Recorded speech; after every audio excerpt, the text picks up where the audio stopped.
So, greetings everybody. I'm here with Maureen Walton of Wildwood Sojourn. We're here in Ontario, Canada, at her place. This is located above the Lake Ontario, north of Lake Ontario, kind of in the middle, in Lonsdale, Marysville. And for 10 years now, right? You've been having Wildwood Sojourn? That's right. Yeah. My anniversary. It's a 10th year anniversary, and this means that she has been offering lots of workshops where she's been inviting many teachers. She's had ceremonies done, and she also has a moon lodge down on her property, which you can see some of her property here, a moon lodge yurt, and then a larger yurt, authentic from Mongolia, that's large, and she also has that as an Airbnb, a sort of extravaganza camping experience, which is really wonderful. So glamping. So if you want to come out here, you might want to go. What is your website? Is it maureenwalton.com? Yes. And that shows all of the wonderful things she's got going on.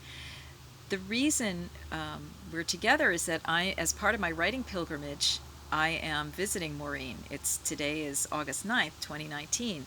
We've just gotten through 2 massive eclipses in the sun sign of Cancer in July, plus a Mercury retrograde.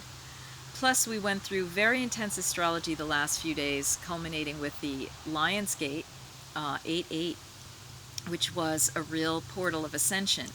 And so one of the things that spurred this conversation today is that last night we were right in alignment with that, because we were conversing on Zoom with our good friend M, who is somebody who has divinely conceived a child, and our friend Den Poitras, who has been a long time passionate advocate for parthenogenesis, meaning virgin birth, and he's done all this worldwide research, which culminated in his book called Parthenogenesis, and then that came out after my books, The Cult of Divine Birth in Ancient Greece, and then the second one, Virgin Mother Goddesses of Antiquity, in which I'm looking at divine birth as a priestess practice that began eons ago, and particularly I was looking at the ancient Greek tradition and evidence for that there.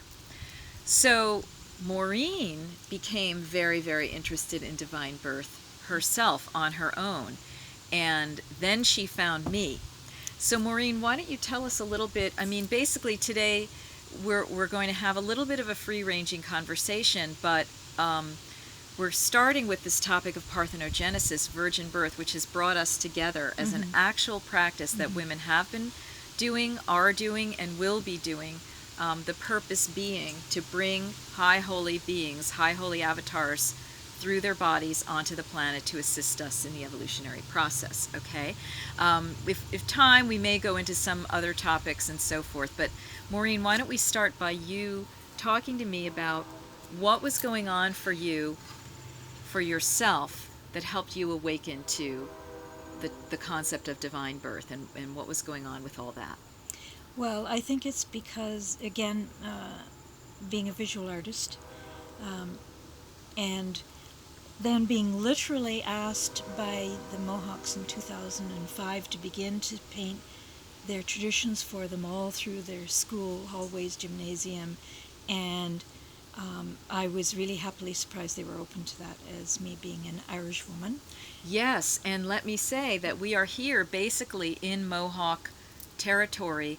Tyndonega is the reserve that is nearby here, and that is the Mohawk land. I guess, were they relocated there, or was it an original place? Yeah, it is technically called a territory because they were originally in the Mohawk Valley and all down in New York State, and they were moved up here in 1760. Lordy. So they really protect the Peacemaker story, and that's what they asked me to paint. And so... Yeah, so tell us about this Peacemaker story. Well, again, we are directly on the North Shore of Lake Ontario, where some versions say the Peacemaker was born by virgin birth. Yeah, because he was part of, was he a Huron? Huron, Wendat, yeah. So the Wendat, they were up here. Yes. Technically. This is their land. And literally the woods where that is said to have happened is in Tyndonega territory, and we have walked there. Yes. Yes, and because it has been cleared down there and a lot of activity, that's why I feel very grateful to have this little piece of uncleared old-growth woods that you see behind you, with hickory, ash, bass, all the old oak, all the old trees. And so to me it holds that energy, ancient energy, more than the cleared areas. So also this is technically their hunting grounds that were encroached on, even up to the 40s and 50s, that I wasn't aware of until recently. So the beginning of the story, they asked me to paint at the school. And incidentally, Maureen is a beautiful mural artist. Not only is her house filled, her walls are the paint job there are the murals. Amazing murals she's done. And you've done how many murals now in your life? Oh gosh, I'm up to I lost count at 400. Oh God. And she keeps getting commissions here in Tyndonega territory and elsewhere. Yeah. Especially to paint these Native American stories from the Mohawk tradition and beyond. So that was another clue for me that, I'm pulling in something here. And because it's unusual to be so supported and not have to worry about appropriation because of they are asking me. So the first part of the story, again, is all about a virgin birth, and they talk about it as the wind blew around her, which, is mentioned in other traditions because... Wind impregnation. Because we have virgin birth all around the world in all the old stories, as you know. So it's not that unusual. No, and the name of this woman was?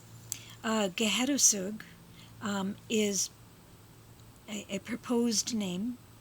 Not everyone agrees, but there's 5 nations here, all with a different story. And then, as I'm painting, different things come through to me. And so that, of course, when I learned that the Mohawks, Morse, and some of the other nations didn't have too much information in that area, I wondered, how am I going to best represent this for the kids? And so that's when I started searching, and I met Marguerite, and I also met Cindy Lindsay, and that you have done a course with too, and we've all learned a lot from her. So yes, regarding the Holy Womb Chakra teachings, and Cindy's a dear friend of ours, who, really has put that out into the world based on some very ancient teachings from India that she received. Yeah.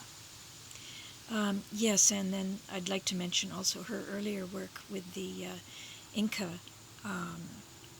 who she brought. She did a lot of research for at least 10 years to pull together this meditation that I'm sure, is part of one of the actual practices of self-conceiving, which I'm sure there's many. Mm-hmm. And should we mention too that you've mentioned also that this self-conceiving is also about self-conceiving supercharged creations too, right? Whatever your discipline is in the world, these are the same inner technologies, right, that you can use for creating divine creations, whether you're a composer or an architect or whatever your passion is. Yeah. So to return to the Peacemaker story, that goes, you were starting to paint about it, read about it, paint about it, and tell us more about that story, and then what happened to you interfacing with that story. Well, I guess specifically, what do you think of? Let's say, let's tell them what the Peacemaker story is as the Mohawk tell it. This what happened. And then when you started, I remember you telling me that you were doing the mural and kind of having experiences around this, and then you found me. So yes, well, I began to. There's a grandmother and a mother and a son in this story. Yeah. And, the only other. There's actually 5 altogether, because there's the, if I can say, mother, daughter, son, and then there is Jigonsase, who is, some believe, his first teacher, who I think would be a lot older than him. And then there's Hiawatha, who is his companion. So there's a group of 5, and this is the same in the Christian story, but there are other stories around the world, so I'm not trying to make a comparison there. Yeah, because some get offended when a Christian... Yeah. Some even think to begin with this is a whole Christianized overlay. But Right. we have found people that are like, no, this is the original story. Well, yes, because we can see it happening all around the world. It's not really that unusual. Yeah, virgin birth. Mm-hmm. Okay. And it does seem to be a pattern, because, it is, there is 5 also in, with the Christian story. the It would be Christian story. Anne, the mother of Mary, Mary herself, Jesus the child, and then there was Mary Magdalene as his...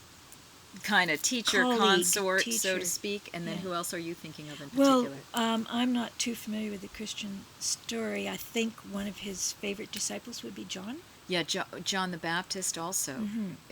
Perhaps Yes. it's that one because he kind of initiated him or did a ritual of Right. baptism that kind of awakened some of his other powers. And he was also a virgin birth as well, right? He was divinely born of Elizabeth. Right. Okay. Yeah, so the Mohawks don't feel that there was a grandmother who was self-conceived. But I was seeing a pattern that a mother times 2, like a mother and a daughter, really deepen that process, because the feminine is all about deepening and ensouling and creating stronger and stronger life on Earth. And through lineage practices. Right. Yeah. And so the grandmother, I researched and found from the Seneca teachings that the grandmother's name was Gehilia-Gaha, Gehilia-Gaha. which meant end of field, and Geherusug meant she who walks ahead. End of field and she who walks ahead. Gehilia-Gaha and Gehedasuk. And then their son, the son of Gehedasuk, is the Peacemaker, known typically or more commonly as the Peacemaker. He does have a sacred name that I don't even like to use, because it's supposedly only used in ceremony, Right. but then it is used Some at people other times. do use it, so we'll go with keeping it. The Peacemaker, Yeah. out of respect. However, that makes it, like, the other thing that's come to me through painting the story, which took me about 3 or 4 weeks, was that this group of 5, like, it takes an enlightened being or superconscious being to birth a superconscious being. So, and also that if Jigonsase, the Seneca, have a lot more information on her, that she was a very evolved teacher, and I'm seeing them as a group of 5 peacemakers. Yeah. And because there is, I have to say, a real patriarchal overlay already, even though the Mohawks were a patriarchal culture. Matriarchal. Originally. Right up until about 400 years ago. There's a lot of overlay now, and I can see the feminine being left out. Yeah. So. Yeah. Yeah, so this is a very sacred story, and the reason why he's called the Peacemaker is because within and among many of these nations, these tribes, and the 6 that he united were the Mohawk, the Seneca, the Oneida, the Onondaga, Tuscarora, and the Cayuga. Right. Correct? Mm-hmm. Okay, so 6 of these nations, there was a lot of warring among them, and one of the sort of very negative leaders was Tadadaho. And he was the one that was worked with by the Peacemaker and also Hiawatha, who goes by different names, Hiawatha, I mean, according to whatever tradition. But they and Jigonsase worked to encircle this man so that he had nothing to do but turn to the light and be given a leadership position. And that Tadadaho is still a title that men are given in some of the traditions. And so he reformed. And so it was an example of how a very negative leader can be transformed if those conditions are right and the conscious people come around him and absolutely require this transformation. And also they were warring, the tribes were warring. And because he was able to prove his divine lineage through his miracle abilities, they trusted the Peacemaker and Hiawatha, who was sort of his spokesperson. Because my understanding is that the Peacemaker had a kind of a speech impediment. Do you understand They that? say he had a double row of teeth, and that's been proven in archaeology now that around this area that there are very tall skeletons with double rows of teeth being found. Yeah, okay, interesting. So they were able to bring unity and peace, and it was through that process with these women in strong positions, the Jigonsase, they eventually created what was, is it the basis of democracy? Yes. And what we took as the Constitution in the United States? Oh, definitely, yes. Really, the Great Law of Peace has all been written out now. The Great Law of Peace. And you can see how incredibly more democratic it is than our Greek version, for sure. And just to clarify, too, that I know I said that they were a matriarchy, perhaps only 500 years ago, but that's confusing. I think it may have been further back because the Peacemaker came in to take care of violence and warring. Yes. So So like things had what? already started breaking down, Yeah, even in the matriarchy, yeah. because the forces on the planet were already acting even before contact, Yeah. from Europeans. And also, I do hear that the Mohawk version is that Jagon Sensei was on the same level as Tadahiro, like a really Tadadaho, yeah. Tadado, a really misguided evil person that was leading men astray. But most of the other nations see her as they say, the Senecas say that she was born with the face of a caul, a membrane. Yeah, the call when you're born. Okay. Your membrane hasn't broken. But it's not just the placenta. This is something else. Right. It's I don't know. It's a membrane. Yes. And when you're born with a caul, C-A-U-L, you're born with a caul, C-A-L-L, in other words. Okay. So, Yeah, and they recognize that. So from a child, she was protected and allowed to just develop herself and meditate. And, Right. and that was very exciting for me to find out that version. yeah, and Barbara Alice Mann writes a lot about her. She is Seneca, and she would have varying views, I think, because I've spoken with her about the divine birth story aspect of it, but she really exalts Jigonsase, and she Yes. has a book called The Gantuishas. I am not sure she talks about her there, but she has lectured extensively, I know, in the Matriarchal Studies movement conferences, so her articles can be found online. So where were we? We were basically, this is the outlines of the Peacemaker story. Go ahead. Can I just mention about, before we leave Jigonsase, about Marcine Quesner, who I really admire. She was also painting the Peacemaker story the same time that I was. And she is married into the Seneca and adopted by them, but she, like me, is a white woman. And she talks a lot about how Jigonsase is possibly the last in the lineage down from Sky Woman. Oh, Sky Woman. Tell us a who little bit about that story. who is called Lynx Woman, and that is an incredible story, that she may be the last in that lineage. And Sky Woman, of course, is the Mohawk Iroquois creation story, where she falls from another world in the sky pregnant and lands on the back of a turtle and creates Turtle Island. the world. Oh, yeah, or the land masses here, yeah. And she gives birth to a daughter. So again, you have the mother-daughter as the first to create the beginning. Yes. And then the men come in to finish and order what the feminine has begun and started.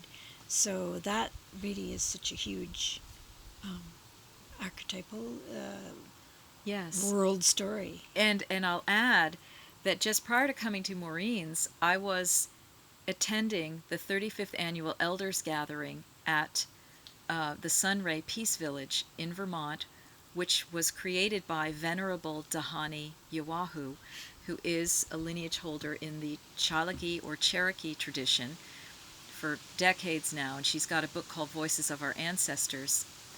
And that conference theme this year was all about we can all trace our roots to the stars.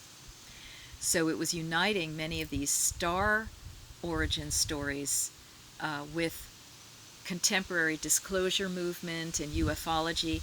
And so here we have a clear example of an understanding that these elders were also talking about, that our so-called gods are really ancestors that came from star realms or interdimensional realms. They were great beings, and they started a world here, or they started life here.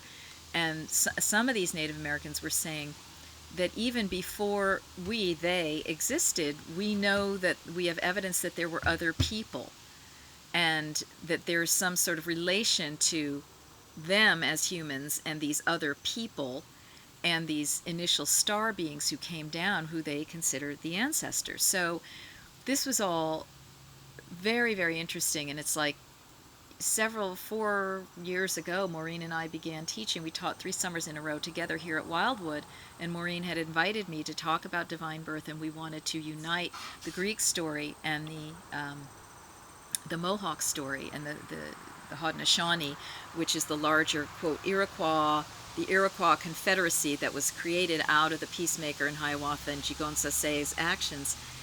It's the Haudenosaunee is actually the word, and that may or may not be pronounced exactly correctly, but it came to be known as Iroquois by the French colonizers. Since then, 4 years ago, I'm understanding the deeper layers, even of this sky woman story, falling from the stars, already pregnant, right? And helping to create something on planet Earth that was the beginning of human lineages or something of this nature. And what I also want to mention is this bizarre synchronicity. Of course, how many people, raised your hand, have been having more and more synchronicities happen? Well, that's because we're moving into fifth dimensional consciousness, and the veils between the world are becoming thinner.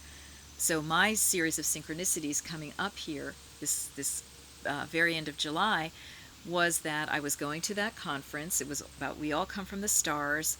I had even forgotten really the sky woman story that Maureen and I had connected on and started and all that. But the main thing was that Venerable Dahani Yawahu, in her book Voices of Our Ancestors, talks about the Chalagi or Cherokee story, which is that they had the advent similarly of a divinely born one who they call the Pale One. Now, we are sensing and feeling that these beings are either the same or they're like different iterations of the same essence. The Peacemaker, the Pale One, because I believe that she talks more about that in her book, but I believe that the Pale One was also coming to bring peace. And him being called the Pale One must reference color of his skin, maybe that he was a star being as well. And we do know that one of the miracles, would you like to talk about one of the miracles of the Peacemaker Yes, yes. that they saw as a miracle was what exactly? Well, he carved, when he came of age and they had their mission consolidated, he was inspired to carve a stone boat. A stone boat, granite perhaps, because there's granite is plentiful. Right, yeah, and so that was a very magical idea, and of course, because Sky Woman came from the stars, because she's landing on this dome-shaped turtle's back, and then the Peacemaker carves a stone boat. So I guess I'll mention Madoc.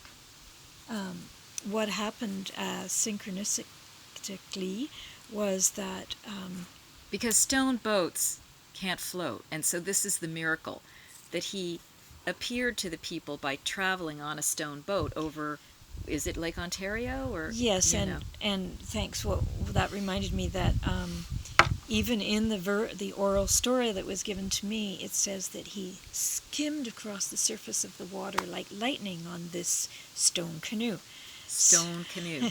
Okay. So then, of course, I start learning about anti-gravity devices and find that there was one made in the 90s, just an hour north of Tyendinaga. And it's materials for, and this is being used today in some technology, parts of it in the high-speed trains. They use magnetic forces and that to create levitation. So this anti-gravity device that was built in here was made of granite and gold and magnets, which also there is gold deposits up near Madoc. So, of course, it went, oh my God. He was perhaps building a device. Yeah. And that would link in with him really being, in a sense, a star person who had come through Kahedasuk's womb. Mm-hmm. And they, there's stories of that they didn't really know what was happening, or it's all shrouded in mystery, right? Mm-hmm. And Maureen and I take it the way we take the Mary story, that they knew what was happening. We're told that Mary didn't know what was happening either, right?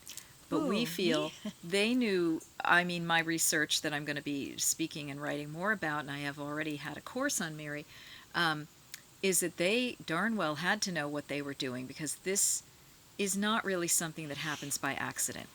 It happens only to women who are doing practices and who have a very strong sense of consciousness and connection with the star realms.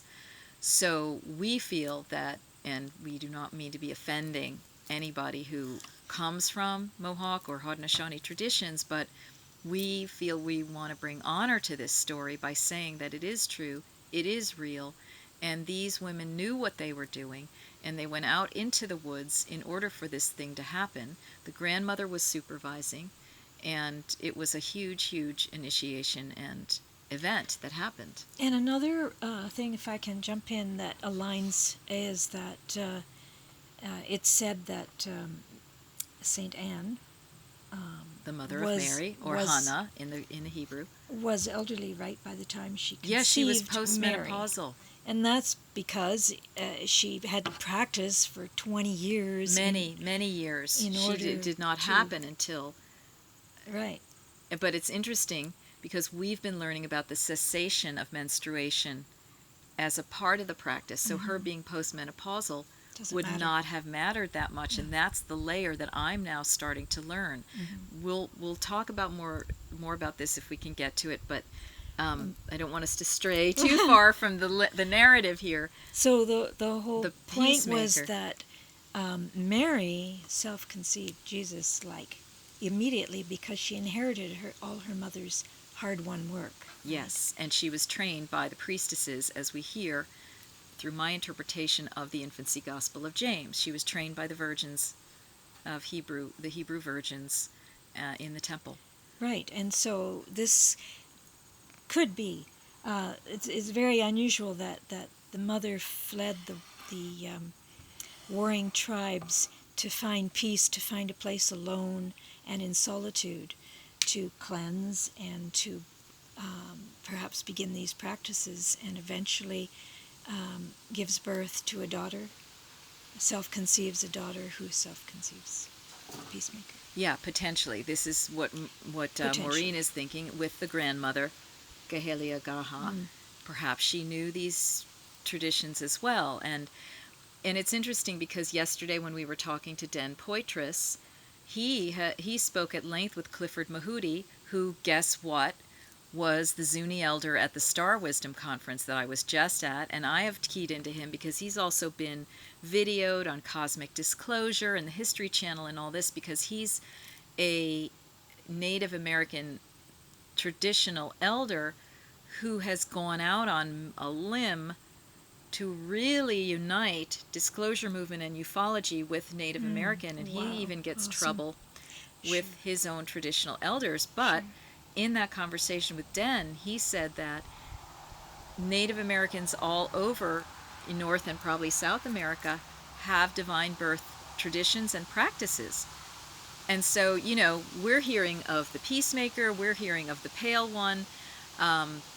Who knows what else is under there, you know?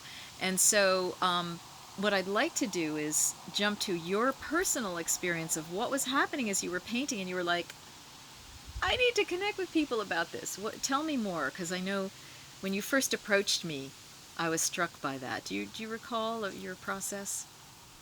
More than what I've shared. Yeah, like I seem to recall you saying, as you were painting it, you were getting these downpours, like, this is real.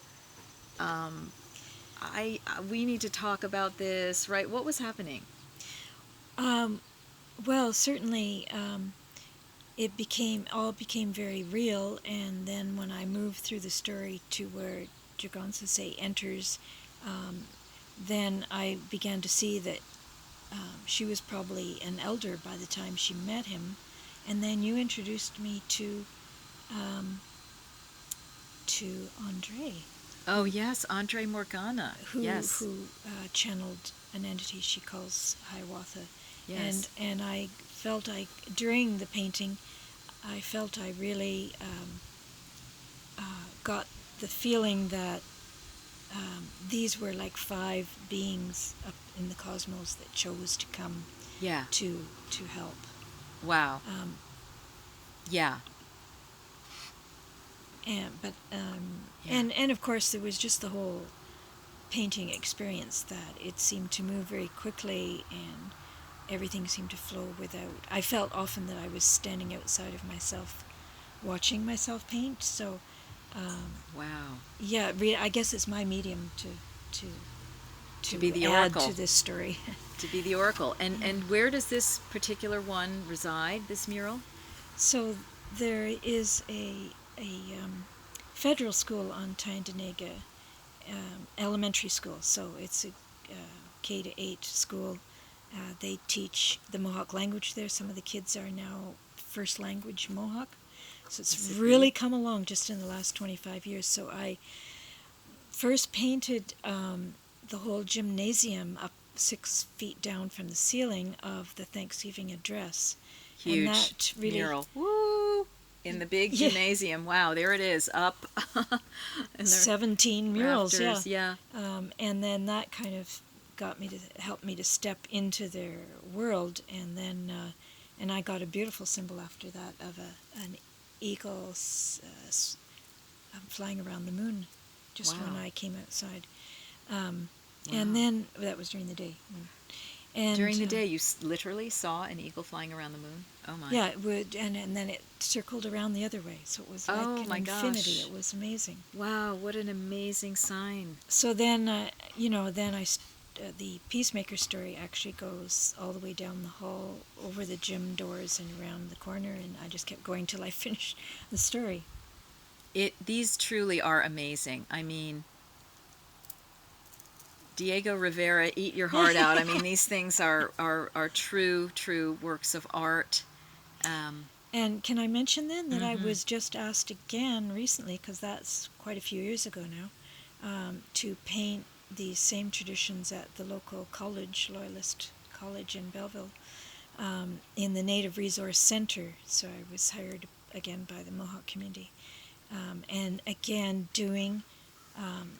I chose one vignette of the Peacemaker story because I don't see too many versions around, and they gave me incredible freedom to express what aspect I wanted.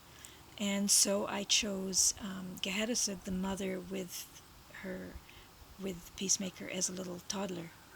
And this brings us to Yeah. another strange synchronicity. Okay. Right, go ahead. So we're going to now move fast forward into modern day with divine birth. We're skipping ancient Greece and all of these other stories that you can find around the world, that I've written about, that Den Poitras has written about, and that are still to be written because they're unfolding, to our dear friend M. And M, back in, so now you contacted me, I think 2014, then 2015 we did our first Yes. time together. Mm-hmm. And then was it 2016 summer Yes. that she came to be with us? Yep. We began hearing from M because synchronistically she was having all of these experiences, being contacted by Quetzalcoatl, the god Quetzalcoatl in Mexico. And she was there, and she was having these communications with this being that resulted in a literal ritual marriage with this being. Okay, again, and who is Quetzalcoatl? Probably one of these ascended star beings who is entwined in the story of Mexico and South America for all, I don't know how far this story goes, but the Mayans, the Aztecs, and so forth. She had been going through a series of events very dramatically with this, and she asked to have his child. And Demanded. She demanded and said she did not want to have any man have anything to do with this. So all around this point, she happens to be on email, and for some reason she decides to look in her promotions folder. She's never done this, and she looks online in the promotions folder. What does she find? One of my e-zines. She's not even on my email list yet at this point. We don't even know how it is that she came in. And I guess I must have been either talking about Virgin Birth right then, or maybe your event. It was the retreat here, yes. Okay, it was about the event with Maureen, okay? Because all three of the workshops we've done, we have talked about Virgin Birth and taught about it, and from different angles, bringing in the Inca from Cindy Lindsay, bringing in the Holy Womb Chakra from India, Cindy Lindsay, Sri Kaleshwar, bringing in the Mohawk stories, bringing in the Pleiades, and all this. So she sees this thing and is like exploding with mystery and wonder, and contacts, I don't know who she contacted first, you, Den, me, all three of us? All three of us, I guess, but she was just really alone in this. She's a pretty fearless, out there woman that just goes ahead with things. And she is a fearless. Yeah, she came to have support of other people that were open already to this. Yeah, and she's a highly intellectual woman. She's got a trained medical profession. She knows many languages, and here she was, all of a sudden, opening to this communication with Quetzalcoatl. Can I mention here that she actually, as a teenager, was smitten by the Mayan traditions in Quetzalcoatl. So she knew, and she arranged her whole career so that she would be able to start a business in the Spanish world and get herself over to Mexico. So she is a planner. This is past life coming through, right? For contemporary needs. Oh, we have a little chipmunk. Hi, little chippy. How you doing? Hello, baby. He likes to come to the bird feeder that Maureen puts out. So, at some point, I have had M share her story in my Divine Birth Mysteries class a couple of years ago, which I will be rerunning in a new format coming in 2020, the beginning of 2020. That's going to be pretty much probably my first class out of my writing sabbatical. And she will be with us again because her story has taken a turn. So we were talking about that last night because she came to us pregnant. 6 months. 6 months pregnant to that workshop in the summer of 2016. She told us her whole story. It's so filled with synchronicities and miraculous events that I couldn't even keep it straight. I mean, it needs to be deeply written, and we are, Dan Poitras, this is you. I was getting the strong intuition last night. Dan, you really have to write M's story, okay? And I'm not revealing more about her identity yet, just out of protection, because there were some events that happened since. And I think it's fair to say, because what we are learning, those of us who have contacted women who have divinely conceived in this world, in this now, going back to the 70s, is that thus far the two of the children that we know about, let's say, not all of them, two of the children we know about have gone back to the light. Apparently because the world is not able to carry them beyond that. The first one we know about in this regard went back to the light after 3 months, and the pregnancy was it was a premature birth and so forth. This one, the child went back to the light almost at 3 years old. But extremely healthy and strong. Extremely healthy, however, a traumatic birth process. Yes. Okay.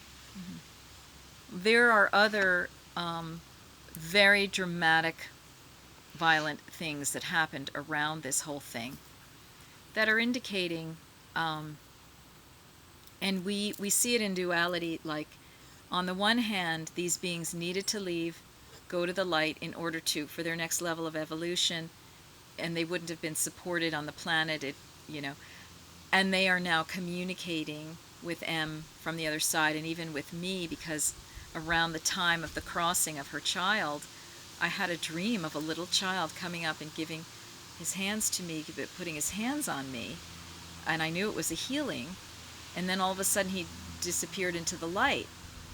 And it was right, I wish that I had written down the date of the dream, but it doesn't matter because there's no time anyway. I think that it was this child, and we've talked about that. We talked about that last night, and we talked about how M is handling all this because she has been getting information from her child. As the child, what happened is he choked on a piece of fruit right in front of her. She couldn't do anything. So he was gone really quickly. He was gone quickly. And what she told me is he said, she was told that was one of the cleanest and quickest ways to go without trouble, karma, anything like that. She said there was that way, and the other way was what? Drowning. Drowning? Mm-hmm. Which interestingly, well, we won't talk about that, but okay, so this is, of course, a horrible trauma for all of us, and those of us who had taken the Divine Birth class are just reeling. But as she lay with the child's body next to her, after going to the hospital, obviously, and then had to take the child home, she got all of this information, and he gave her this whole schema of the life cycle process on Earth and what has happened coming into Earth, that we were injected with this like black tar or this black goo by these reptilian type of beings. This is exactly what he told her. Mm-hmm. She didn't know anything about the reptilians or anything like that. She thought it was kind of snake-like, and I'm like, it wasn't snakes. Okay, snakes so are different. Yeah. So, and he told her about his process that he was immediately able to go back to the light, and if he had stayed longer, bypass the Bardo world, yeah. Which was another message that I had gotten earlier in the pilgrimage when I had been with David Todd, being an oracle for his deceased wife, who basically has shown him that through her practices of virgin death, so there's virgin birth, virgin death, she was able to bypass the Bardo, and she became one with the Andromeda galaxy, where she was from. So there are many, many mysteries and teachings that are coming through, and this story is still being written. And we also have to be wise and bring some protection energies into this. So, Can I mention here maybe that since we started out talking about this, that that a mother times two, like the self-conceiving times two, is maybe, and is proposing part of the process of being able to bring in a peacemaker that is strong enough to live long and more protected. And so more in other words, you protected. have to have that double lineage, Yeah. the mother-daughter and child lineage, which is what we see in the images of Leonardo da Vinci. You see Anne, Mary, and Jesus. It's the mother-daughter-child lineage, right? And you see even them sitting on each other's lap like they're one. It's a very mysterious, the Da Vinci painting. Yeah. I think it's absolutely, sitting in this mother, circular, grandmother, and Jesus on the lap. Yeah. And so you were drawing for the mural this mother-child of Haudenosaunee and the Peacemaker right around at the same time that this crossing over of this dear beautiful soul. The very next day, the death happened? No, or the next day I painted it. The next day. And did you know yet? No, not till I got home that night. Didn't know, okay. And so this image now that Maureen has is, we feel, not only the Peacemaker and his mother, but it's M and her child as well. And so this is kind of bringing us all full circle to present moment in a spiral that is continuing to spiral around and around as we are developing, and receiving, and remembering the information.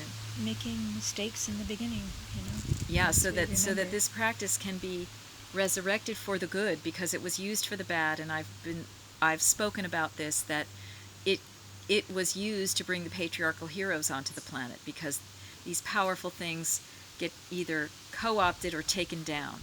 And in this case of the ancient Mediterranean world, it was both. Co-opted, then taken down. And so now what we're doing is having a reawakening to all this, and we have, courageous women like M, who are doing it through instinct and through past life memory, then find out about the others who are talking about it, and we're all kind of working together now. Now, would be a nice time to show the luminous structure, just so as a possible real practice? I mean, I have the t-shirt absolutely. There. Sure. Yeah. So we mentioned as I don't know yet if this is anything close to M's practices. We're yet to talk about all this. Because she did have tantric practices that she was doing in addition to prayer. 4-year trained tantric teacher. Yeah. So going back to Lindsay, around the time, even before I started painting those murals, I met Cindy online, and she studied with the Quiro Indians, which is a tribe or nation of the Inca in the Andes, and they avoided colonization by taking these ancient practices up the mountain and hiding, and they didn't come down for 500 years, and that was somewhere in the early 60s. Yeah, in the 60s. And so I feel so honored to have a piece of this practice, which I'm still learning after 10 years, different aspects of it, because Cindy gave me one layer, and then since more has been added, and you actually helped me with tuning into the diamond in the center. Oh, wow. But what is really amazing about this symbol... Here, how about if I hold it? And what's amazing about this symbol, as you can see, I'm sure a lot of you are familiar with the great Sri Yantra that we know from India, but I believe it's global. This would be the center two triangles from that great inner technology, global symbol of inner technology that we are. So you can see this is the female body. Yeah, so we have, the descending feminine into creation energies that we can work that are around the heart, and we have the masculine, our own inner masculine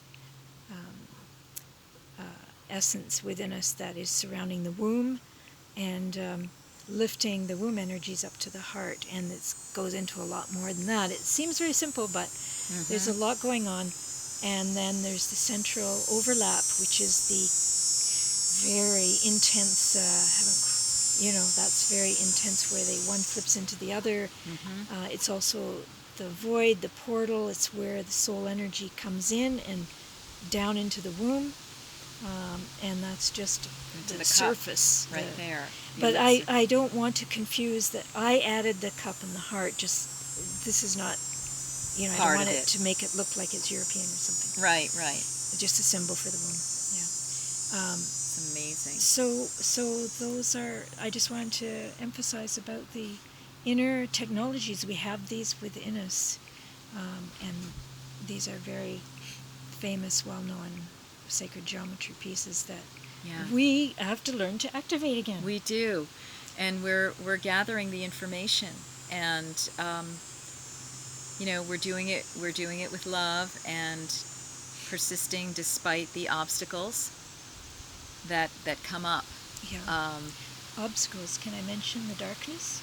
Because I have my little moon lodge, which was it's also been 10 years now, every new moon. And so we meditate in the dark with eyes open, which is so powerful. You don't need to close your eyes. And that's just something I want to say, that, let's think of the dark of the womb, that idea that there is good and bad dark and good and bad light. Yeah, that 4-quadrant system of reality that I often mention and credit Maureen with. If we can change the language, I know that's big, but we're all constantly referring to the dark as negative or evil, and we're constantly talking also at the same time about ascending to the light and being light workers. So if I say I'm a dark worker, it doesn't get taken the right way. And I think we're trying to create down into the illusion things on a deep, powerful level, but at the same time our language is about rising up and ascending and into the light. And I'm not saying anything against the light, but we have to have a balance, right? So it's as if these expressions are taking us out of our power. It's canceling out what we're doing by unconsciously using these words that are patriarchal. Absolutely. And that's why I like to call it incension. Incension. So going within. Yeah. And you get incense in there, So that brings us to conclusion. I feel that we have done it, eh? Yeah, I got to say about the dark. I'm in Canada now. All right. Yeah, and she got her little dark plug in. She's the PR person. All right, Maureen, the PR person for the dark. You got to have somebody doing it, all right? Yeah, so Thank this has been... for coming for almost 2 weeks. Thank you for having me. I've been through my own personal travails, and now finally there's a little bit of a dawning and clearing so that I can go into the dark with her. And I'm so happy to be here. I'm honored to have been called by you, to have taught with you, to continue to be on this journey. I also honor, Dan Poitras, Andre Morgana, and Marcin Quesner. And can I just briefly mention that I'm really happy that I want to really continue an annual meeting of teachers and researchers that have dedicated their lives to this work. That would be wonderful. This could be like a little resource center. And, for parthenogenesis, virgin birth, and other topics, but this is a nut of what what Maureen is really taking the banner for me, which is, really great, because it's great when you're not the only one speaking about things. Yeah. It's nice to have a tribe. You do need a tribe.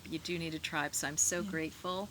Okay. And we'll see where we go from here. Well, thank you for watching, everybody, and you can visit sevensistersmysteryschool.com and look under my free resources to see more.